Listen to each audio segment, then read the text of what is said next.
everyone, this is me Pranav Pinar and you're watching me on my channel Pain Say Gain Tuck. So welcome you all back to my channel. So today I'm here with one of the most awaited, one of the most requested videos by most of my viewers, and that is how to learn one of the most difficult, one of the most dreaded subject of the entire MBBS. And I know this is going to be the nightmare of most of the MBBS students, and that is learning anatomy. So without skipping the video, you please watch, because in the middle of the video, I will be discussing from where the examiners are picking up questions for your MCQs, 1 mark, and also your long clinical scenario case-based question. So I will be discussing you that one material or one portion from where they are picking all these questions from. So if you see that part of video, then you will be able to fetch 15 to 16 marks out of 20 MCQs that is there for your examination, that is there for your university exam. And also you will be able to tackle all the one-liner questions, and also you will be able to tackle that long answer clinical case scenario question. So for you all, today I will be breaking down the process of learning anatomy into small chunks, and then believe me, after watching this video, learning anatomy is going to be fun and learning anatomy is going to be super easy. So I expect all my viewers to watch this video without skipping, and then anatomy is going to be super easy for you all. So let's start the video. So the first and the foremost mantra and the first and the foremost funda for learning anatomy is concise knowledge and repeated revision. Here, the importance of concise knowledge is very important. So I always say to my juniors this one thing, that simplicity is going to be the greatest sophistication. And it is very true for a subject like anatomy, because anatomy is a very vast subject. It is actually a combo of 4 different subjects, that is gross, histology, general anatomy, and also embryology. So anatomy, which is a very vast subject, because of the combination of all these 4 subjects, is going to come in anatomy. And thus, learning anatomy has to be concise. So your information should be concise, that you have to revise a lot of things. Because in anatomy, the importance of conversion of a short-term memory into a long-term memory is very important. So the first time you are learning a concept, that time it is going to come in your short-term memory. And the next time when you are doing the repeated reading and repeated revision, that short-term memory converts to a long-term memory. And long-term memory is very important for a subject like anatomy. Why? Because here concepts are not that much. Here memorization is the biggest part. So here I will always say memorization is greater than conceptual knowledge. Because in anatomy, concepts are very less. So the more part is for your memorization, and memorization is going to be super tough. So today I will be discussing on how to memorize things in anatomy and how to make anatomy super easy. So for that, always make anatomy more concise. Keep the syllabus with you. Learn what is required, because no one can learn entire anatomy. No one knows the entire anatomy of the human body. So the first thing you have to learn is learn what is required at your level. Learn what is required for your examination that you're going to appear. If it is your MBBS university examination, learn what is required for the university. Learn the important topics, or learn the frequently asked questions by the exam. For NEET PG, you have to learn that particular concepts of particular portion which are important for NEET PG.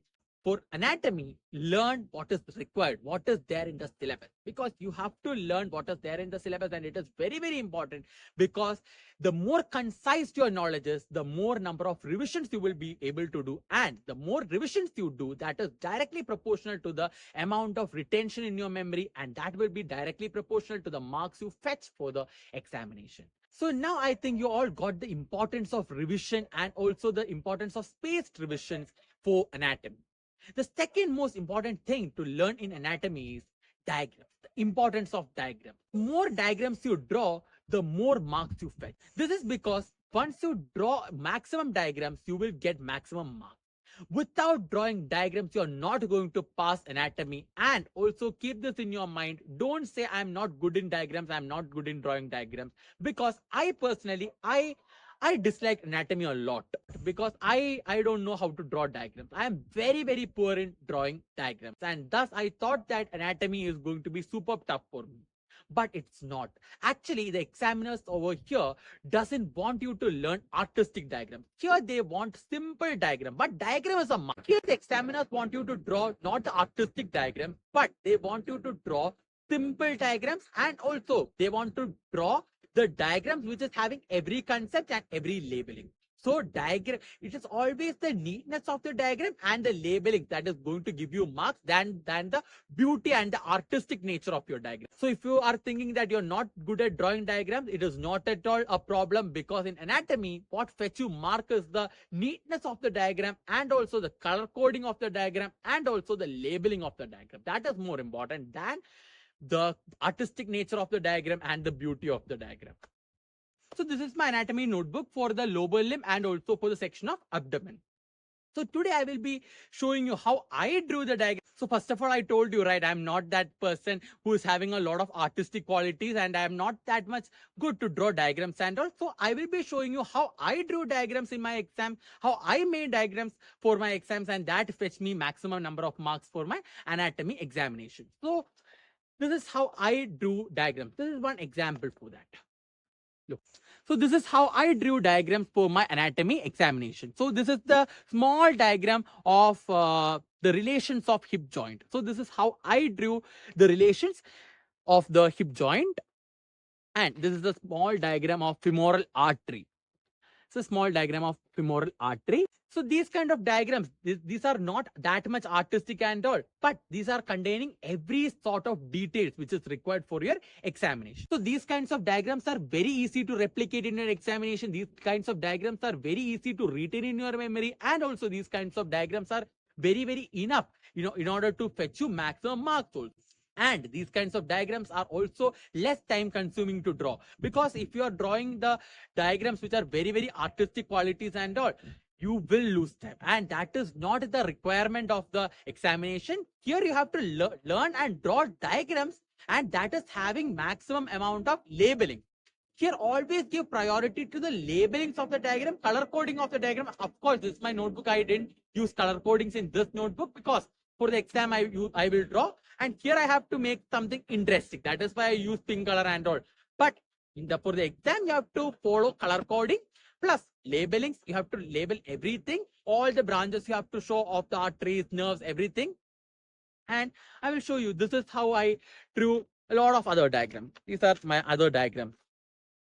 Very easily you can draw all these diagrams, right? So I will be able to replicate this diagram efficiently. So the books to learn in anatomy, for your gross anatomy and also for your general anatomy, I will be preferring Vishram Singh over BDC, because the diagrams given in Vishram Singh is very easy to draw than the diagrams given in BDC, and the diagrams in the Vishram Singh is very easy to replicate for your examination and will be giving maximum marks also. But BDC diagrams are very time consuming. It is very difficult to replicate in for your examination. But talking about the content given in BDC, the text material is very easy to understand because it is written in a very simple English and also very lucid English, and also it is very easy to understand than the Vishram Singh. But talking about everything, taking consideration of the diagram, text material, everything, I will be always preferring Vishram Singh over BDC or over any other text. Talking about the embryology part, again I will be preferring the Vishram Singh only, and talking about the histology, I will be preferring IB Singh. So for this much time, I explained about the fundamentals of learning anatomy. But now I am going to start with the actual preparation on how you have to learn anatomy, how you have to prepare anatomy in an exam-oriented manner. So for that, for example, if you are studying anatomy of upper limb, then the first thing you have to do is you have to break the huge part or the huge portion of upper limb into different chunks. So I divided the upper limb into forearm, arm, hand, etc. Like that, small chunks I divided. Now you take one previous year question paper booklet. So all your universities will be having a previous year question booklet.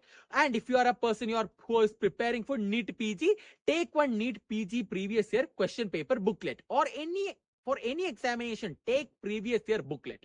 Because previous year questions are going to guide you what you have to learn for your examination and what not you have to learn for your examination.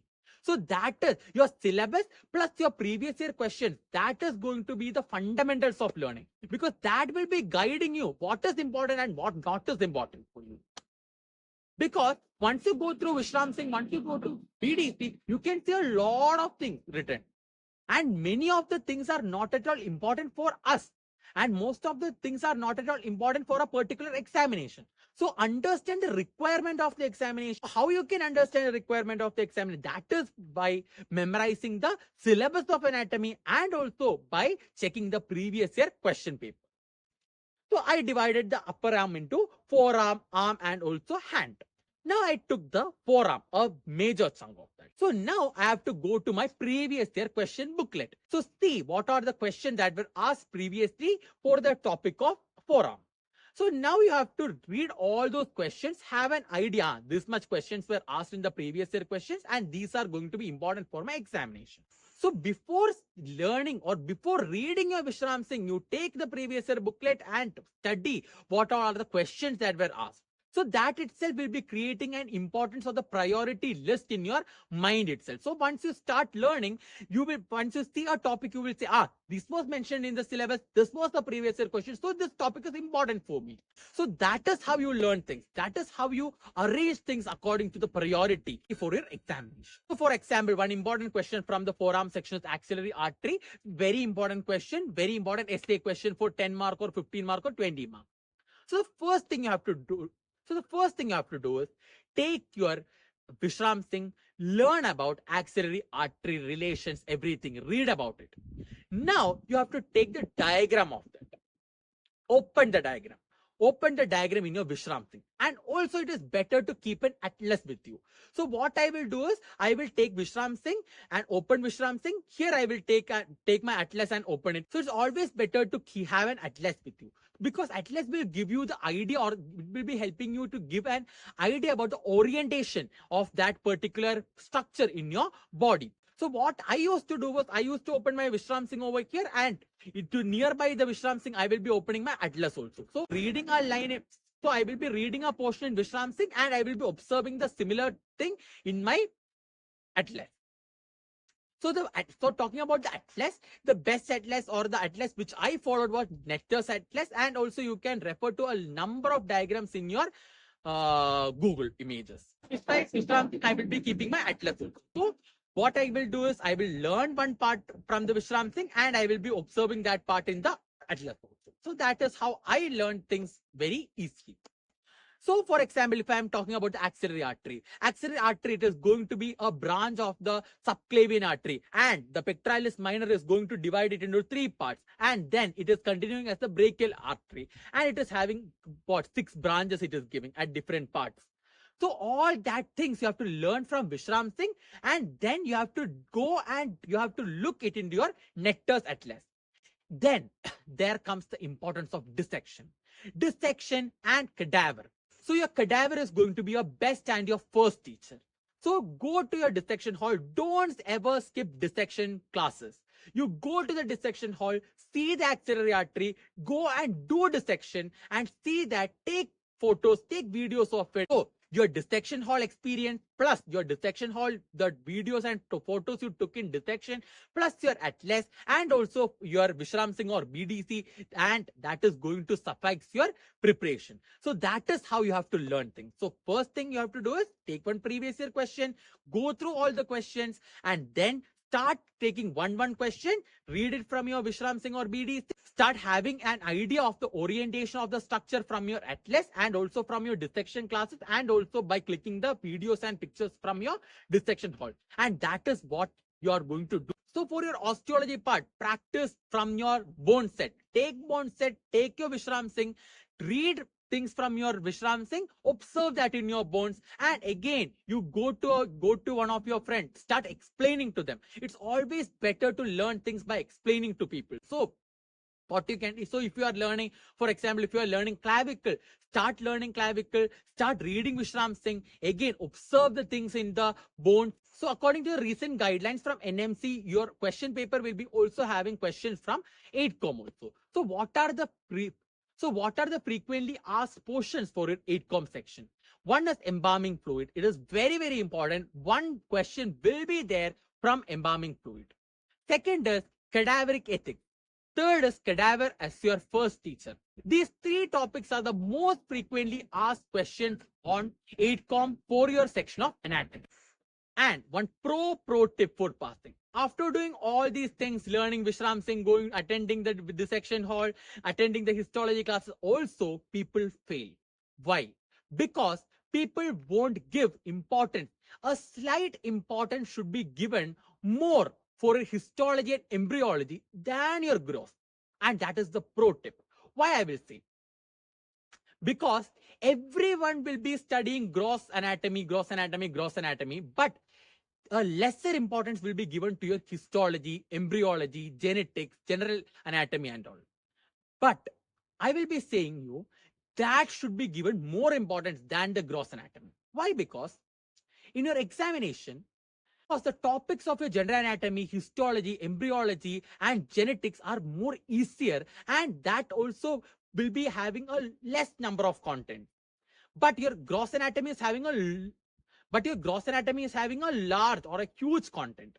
So here content is very less and here content is very huge. So your gross anatomy is very huge and very tough also. It's very tough to remember also. But histology, embryology, genetics, general anatomy, the content is very less. It is very easy to score marks also. It is very easy to retain also.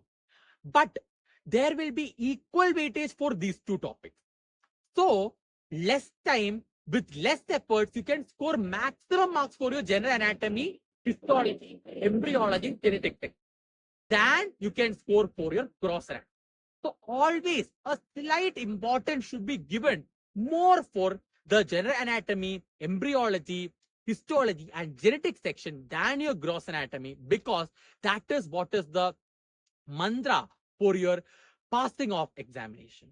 And this is the one mantra that I used in order to pass my anatomy examination, because I focus more on the general anatomy, embryology, histology, genetics part. Because for sure, pakka one question is going to come from all these sections, right? So from genetics, one question, embryology, one question, histology, one question, general anatomy, one question. 4 questions, pakka you will get, right? But if you learn 100 or 200 page of gross anatomy, that doesn't mean you will be getting questions from each and every section. Next important problem faced by a lot of students is MCQs. People start asking to me from where we will learn MCQ, from where they are asking questions and all. And here is the pro tip for you. And here is one tip I will be giving to you all. And it is going to be a superb secret. And if you are doing this one thing, you will be able to crack 15 to 16 out of 20 MCQs of which are asked in your university examination. For that, what you have to do is you open your Vishram Singh. In each and every chapter, you will be able to see a lot of blue boxes like this. And from here are what they are framing the questions for your MCQs. All these blue boxes are important. Now, towards the end of the chapter, you will be seeing a box like this, golden points to remember. Start learning this table. And again, the clinical case scenario questions are framed from the end of the chapter. Here, each chapter end, you will be seeing one golden points to remember and clinical case study question, and also a lot of blue boxes inside the chapter. From here only, they are going to frame question for your MCQs and also for a clinical scenario question and also for your long answer clinical scenario question. And the final thing I have to say is perfectionism in anatomy. No, guys, you can't be perfect with things in anatomy. Always there is one concept or one thing you will forget, even after n number of revision. So it is not you will be able to keep things perfect. You can't learn things perfectly in anatomy. Bye-bye to perfectionism. Don't think of perfection in anatomy. Here, what you can do is read, forget, read, forget, read, forget. That is the cycle of learning anatomy. That is how you will be learning anatomy. 100 things you will learn, 90 things you will forget. Again, you will learn that 90 things. Again, you will forget that 80. That is how the cycle of learning anatomy works. And don't ever get depressed saying that I am forgetting anatomy. Everyone forget anatomy. One time, my anatomy HOD, who taught me, he told one thing in class that before taking class, he will be going through that topics 13 times. And again, once he come to class, he will be forget maximum amount of topics he prepared or read 13 times. So if an anatomy HOD can forget things, what about you guys? What about the beginners like you all? Everyone is going to forget anatomy. It is how the subject is. That is how volatile the subject is. Not the fault of your preparation. It is not your fault, or it is not that you are having some kind of diseases or memory issues. It is not like that. We all will feel like that, but it is not your issue. It is a problem with the subject itself. So what you can do is maximum revision, concise learning, and spaced revision and conversion from short-term memory into long-term memory. All this will be helping you in learning anatomy. And also never miss your dissection classes or histology classes. Go ask doubt to your professors and you start teaching your colleagues and also your family members, and you start doing all these things. Have an orientation of the things you see in anatomy, and never ever underestimate the power of general anatomy, histology, embryology, and genetics. And if you do all these things thoroughly, without expecting perfectionism, understanding the limitations and weaknesses, and understanding the nature of subject, then I can assure you all that you will be passing anatomy, and for sure you will be passing anatomy with a distinction if you do all these things thoroughly. And this is the detailed video on how I learned anatomy in my first year, how I converted the most dreaded subject of my life, one of the nightmare of mine, into one of the manageable subject. I'm not saying it is one of the easiest subject or I converted that to an easiest subject. And it's not, definitely not. I'm not lying. I'm completely honest over here. It is one of the manageable subject. I managed it somehow and I passed it. And I always say it is 50% luck also. 55% hard work, 50% luck. I will always say that. And I passed my anatomy examination and also with a very good mark. And these are the things I did and how I passed. So with that, we come to the end of our video. I think this video helps you a lot. And this also clears a lot of the doubts in your minds also. And again, if you are facing any kind of doubt, then please do feel free to comment that in my comment section. Use the comment section. It is for you all. And we will be back with another video and another super video for you all. And till then, it is me, Pranav Pinair, signing off. Tada, bye bye.